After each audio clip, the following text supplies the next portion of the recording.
Hi hello నమస్తే welcome back to Vinisha kitchen. నేను మీ వినీషా. ఈ రోజు అయితే బయట దొరికే మైసూర్ పాక్ ని ఇంట్లోనే ప్రిపేర్ చేసుకుందాం. నాకైతే మైసూర్ పాక్ తినాలని చాలా రోజుల నుంచి అనిపిస్తుందండి. నార్త్ లో మన మైసూర్ పాక్ దొరకదు కదా, అందుకని నేను ఇంట్లోనే ప్రిపేర్ చేసుకున్నాను. ఇంట్లో కూడా చాలా ఈజీగా చాలా తక్కువ ఖర్చుతో మనం ఈ మైసూర్ పాక్ ని ఎలా ప్రిపేర్ చేసుకోవాలో చూసేద్దాం. వచ్చేయండి.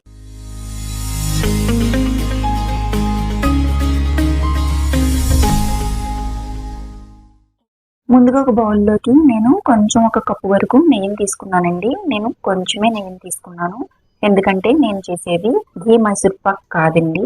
ఇది కేవలం శనగపిండి కలుపుకోవడానికి మాత్రమే. ఇది కొంచెం కరిగిపోయాక ఒక బౌల్లోకి తీసుకుని పక్కన పెట్టేసుకుందాం. ఇది మరగనవసరం లేదు. ఇందులోకి మనం ఒక కప్పు వరకు శనగపిండిని నేను ముందుగానే క్లీన్ చేసి పెట్టుకున్నాను. దాన్ని వేసుకుని దీన్ని కొంచెం అంతా ఫ్రై చేసేసుకుందాం. ఇది బ్రౌన్ కలర్ వచ్చాక దీన్ని కూడా మనం ఒక బౌల్లోకి తీసేసుకుందాం. ఇదే బాండీలోకి ఒక కప్పు వరకు పంచదారని వేసుకుని ఒక కప్పుకి కొంచెం అంత తక్కువలోనే వాటర్ని యాడ్ చేసేసుకుందాం. మీరు ఒక కప్పు కూడా వేసుకోవచ్చు కావాలంటే. అది మరుగుతుండగానే పక్కన బాండీలో మనం ఒక కప్పున్నర వరకు ఆయిల్ని హీట్ చేసుకోవాలండి. మనం కరిగించి పెట్టుకున్న నెయ్యిని మనం ఫ్రై చేసుకున్న శనగపిండిలో వేసి కలిపేసుకుని దీన్ని కూడా ఉండలు లేకుండా కలిపి బాగా పక్కన పెట్టేసుకుందాం. ఈ పంచదార అంతా బాగా కరిగిపోయింది. క్రిస్టల్ ఫామ్ అవ్వకుండా కొంచెం అంత లెమన్ ని వేసుకుని బాగా కుక్ చేసేసుకుందాం. ఇదైతే తీగపాకం రావాలండి మనకి. ఈ తీగపాకాన్ని తయారయ్యేలోపు మనం మైసూర్ పాకు తిప్పుకునే బౌల్లోకి కొంచెం అంత నెయ్యిని అప్లై చేసుకుని పక్కన పెట్టేసుకుందాం. మన పాకంలో కొంచెం అంతా టేస్ట్ కోసం కొంచెం నేను ఇలాచీ పౌడర్ ని వేసాను. మన తీగపాకం అయితే వచ్చేసింది. ఎవరైనా ఇలా చూడడం భయం అయితే కొంచెం అంతా ఒక బౌల్లోకి వాటర్ ని తీసుకోండి. అందులోకి మన పాకాన్ని వేసి చూడండి. చల్లారిపోతుంది, మీకు కూడా తీగ వచ్చినట్టు తెలుస్తుంది. ఇలా తీగ పాకం వచ్చేసాక మనం కలిపి పెట్టుకున్న మిశ్రమాన్ని ఇందులో వేసేసుకుని బాగా కలిపేసుకుందాం. ఇక్కడ నుంచి ప్రాసెస్ కొంచెం స్పీడప్ చేయాలండి. చాలా స్పీడ్ గా ఉండాలి. మనం మరుగుతున్న నూనెని కొంచెం కొంచెంగా ఇందులో వేసుకుంటూ కలుపుతూ ఉండాలండి. అంతేనండి, చాలా చాలా ఈజీ అండి. కాకపోతే ఈ ప్రాసెస్ చేసేటప్పుడు ఇంకొక మనిషి సహాయంగా ఉంటే చాలా బాగుంటుంది. నాకైతే ఎవరు లేరు కాబట్టి కొంచెం అంతా జాగ్రత్తగా చేస్తున్నాను. కొంచెం ల్యాగ్ అయిందని ఎవరు ఏమీ అనుకోవద్దు. నాకైతే వీడియో తీసే వాళ్ళు ఎవరు లేరండి. ఆయిల్ చాలా హీట్ గా ఉంటుంది. జాగ్రత్తగా వేసుకుంటూ ఇలా తిప్పుతూ ఉండాలండి. ఇది మనకి ఎంత గుల్లగా కనిపిస్తుందో మన మైసూర్ పాక్ అంత గుల్లగా వస్తుందండి. ఇలా మనకి పక్కన మరుగుతున్న ఆయిల్ మొత్తం అంతా అయ్యే వరకు ఈ ప్రాసెస్ ని ఇలా చేస్తూనే ఉండాలి.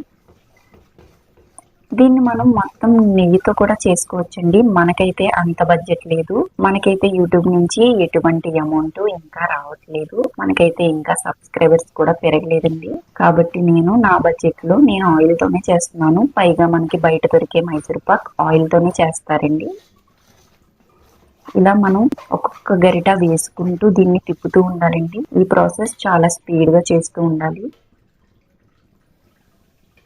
చూడండి, చాలా గుల్లగా కనిపిస్తుంది కదా.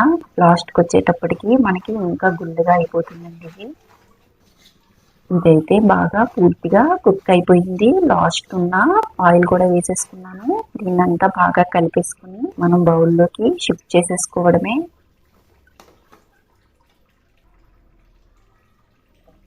త్వరగా ఇందులోకి షిఫ్ట్ చేసేసుకోవాలండి.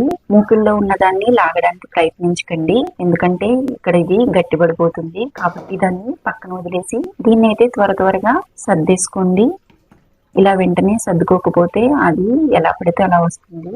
దీన్ని అయితే బాగా ఫిట్ చేసుకున్నాక ఒక 10-15 మినిట్స్ పాటు వదిలేద్దాం. ఇదైతే చల్లారలేదండి, కాకపోతే చల్లారకుండానే మనం దీనికి ఘాట్లు పెట్టేసుకుందాం. లేదంటే తర్వాత మనం ఘాట్లు పెట్టుకోవడానికి కుదరదు. నేనైతే ఒక మిస్టేక్ చేశానండి. ఆ మిస్టేక్ ఏంటో మీకు కాసేపట్లో చెప్తాను. మిస్టేక్ చేసినా సరే చెప్పుకోవాలి కదండి, లేదంటే చాలా తప్పు అవుతుంది. అందుకని నేనైతే చేసిన మిస్టేక్ని కూడా మీకు చూపిస్తాను. ఇలా ఘాట్లు పెట్టుకున్నాక 10 మినిట్స్ పాటు మళ్ళీ వదిలేద్దాం. బాగా చల్లారిపోయిందండి. దీన్ని అయితే మనం ఇప్పుడు ఒక ప్లేట్లోకి తిప్పేసుకుందాం. ఇలా వెనక్కి తిప్పితే నిజానికి వచ్చేయాలండి. కాకపోతే నేను చేసిన మిస్టేక్ ఏంటంటే అక్కడ కొంచెం నొక్కి ఉంది, నేను చూసుకోకుండా ఇలాంటి బౌల్లో వేసేసుకున్నాను. మీరైతే అలా డిజైన్ గా ఉన్న బౌల్లోకి వేసుకోకండి. నాకైతే చాలా కష్టం అయిపోయింది. అందుకని నేను ఒక ముక్కని తీసాక తర్వాత బౌల్ని తిప్పేసుకున్నాను అనమాట. ఒక ముక్కను తీగానే ఇది చాలా ఈజీగా వచ్చేసింది. మైసూర్ పాక్ అయితే అదిరిపోయిందండి. ఆ మిస్టేక్ ఒక్కటి జరగకపోతే వీడియో అయితే చాలా చాలా బాగా వచ్చింది. వీడియో కంటే కూడా మైసూర్ పాక్ అయితే అమృతంలా ఉంది. తప్పకుండా మీరు కూడా ట్రై చేయండి. దీన్ని ఇడిచి కూడా మీకు చూపిస్తాను. చాలా పర్ఫెక్ట్ గా వచ్చిందండి. కొలతలన్నీ నేను చెప్పిన విధంగా వేసుకోండి. మీరు కూడా ఇలాంటి మిస్టేక్ ని చేయకండి. చూడండి, చాలా గుల్లగా వచ్చిందండి. నేనైతే నోటితో కాదు చేతితోనే తుంచి చూపిస్తున్నాను. తింటుంటే చాలా అమృతంగా అనిపించిందండి. చాలా చాలా బాగుంది. మీరు కూడా ట్రై చేయండి. Thank you for watching.